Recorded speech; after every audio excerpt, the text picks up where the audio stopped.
more and more young smallholder farmers in the program and the platform as a route to employment and a route to thrive with dignified jobs and job opportunities. All right, after that story, of course, on technology, we're still keeping it with technology in this conversation that I'm having with the CEO of Konza Technopolis Development Authority, John Tonui. Now, the Kenyan Silicon Valley dream, Konza City, it was conceptualized in 2008. It's been over a decade now, and the city is possibly still far from being up and running. So what exactly is happening on that front? That is what we're going to be discussing with John Tonui this afternoon. Welcome. Thank you for joining us, John. Thank you, Malika. You know, let's begin with the fact that it was conceptualized in 2008, and then we had the Konza Technopolis Development Authority formed, and then into actual implementation, you went into it about 2014, 2015. So now, approximately 4 years later, where are we? Yeah, you are right. There was conceptualization of the project, development of the master plan, development of the guidelines, establishment of the institution, and now going to the implementation stage. So where we are at the moment, we are at the implementation stage. We are currently implementing the horizontal infrastructure on the first phase of the project.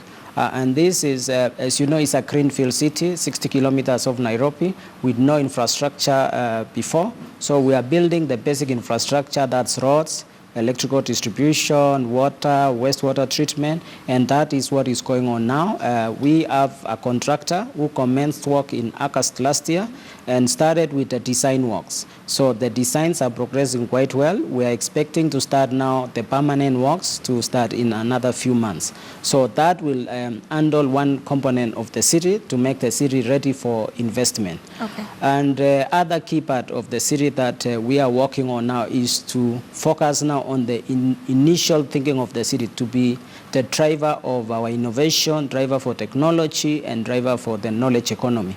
And with that, we've worked with the Ministry of Education to put up a new research institute, and with the support of Korean government. And you know, Korea for the last 6 years has been ranked #1 of the most innovative economy in the world.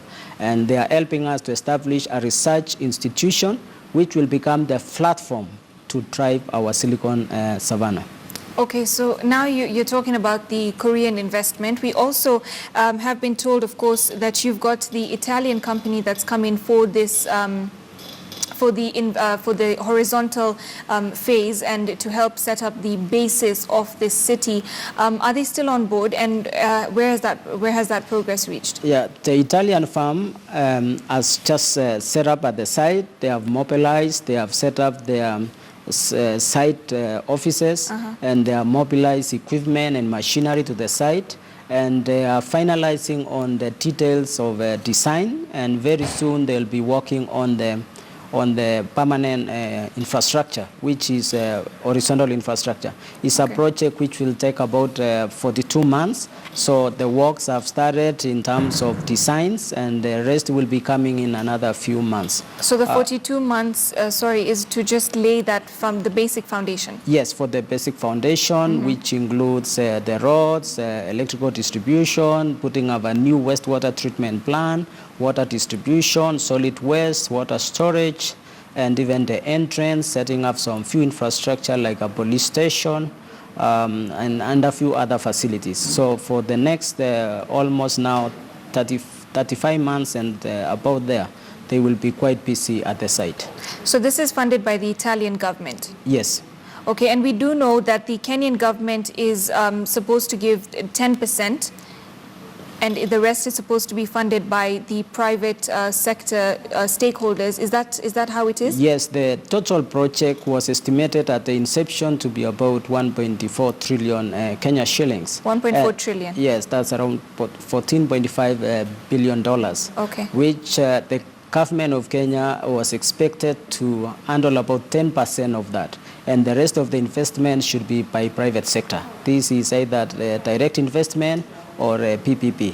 So the Kenyan government has already made a significant progress in its investment by working with partners to ensure that the basic infrastructure are in place. So we expect at the end of 3 years to see that the basic infrastructure that is required for a world-class city to run will be in place.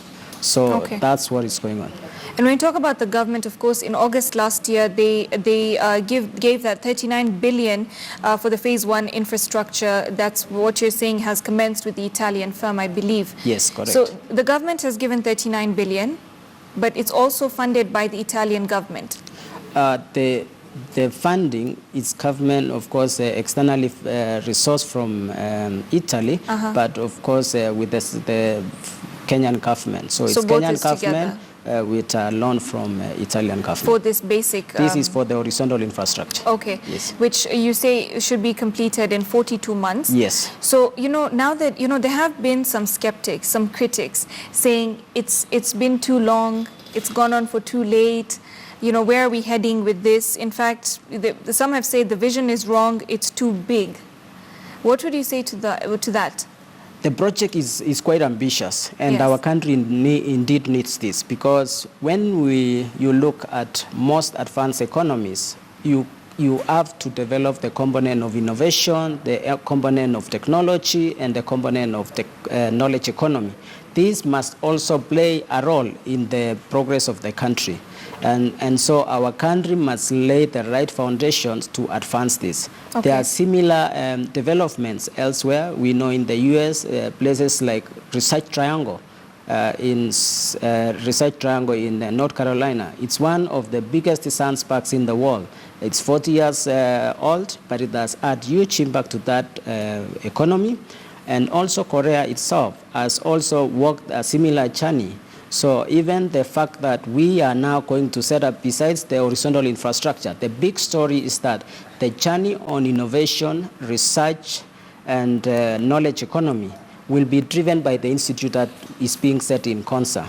We are kicking off the designs in early next month, and we are going to have one of the world-leading universities called Korea Advanced Institute of Science and Technology to lead in the design of the physical infrastructure and also the curriculum to guide the new institution. And this will become the platform that will guide our transformation. So this is a sure that the dream that was envisioned will be real. Okay. Because of the experience that institution have, and also for the experience that Korea as a country has achieved. Okay, but owing to this delay, I do recall that there was a German university that had partnered, but then they said because it's taking too long, they're going to pull out. Is that after which the Korean institution came in?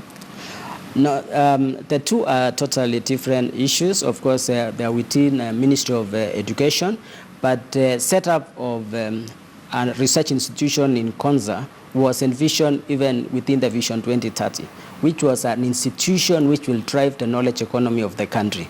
So this journey has been, for the last 3 years, we have been working with Ministry of Education, we've been working with Korean government, and now we have reached a point now we have a consultancy team in place led by the KAIST University and some engineering firms from Korea, and from next month, that journey starts, and also it will take about that 6 months for us to have the institution in place and to admit students, which will be a master's and PhD program.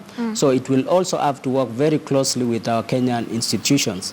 Okay, and as we close up, because of our time constraints, we have seen Britangian Demo, who led the team that conceived this project in 2008. They said that the delays, have caused quite a few things to fall through, like I just mentioned, the German university, and also the whole land issue that there was. So, have there been many such stakeholders who have decided to pull out over the years, over the decade, and how do you keep the faith of those who still want to come in that we will manage to finish this no matter the time frame? I think the critical part now is that the project has taken off. The two critical pillars are already in place, which is one is the infrastructure, and the second one is the driver for the innovation aspect. So with this research institution will drive the innovation. The third aspect is to attract investments and other players and other institutions to established there.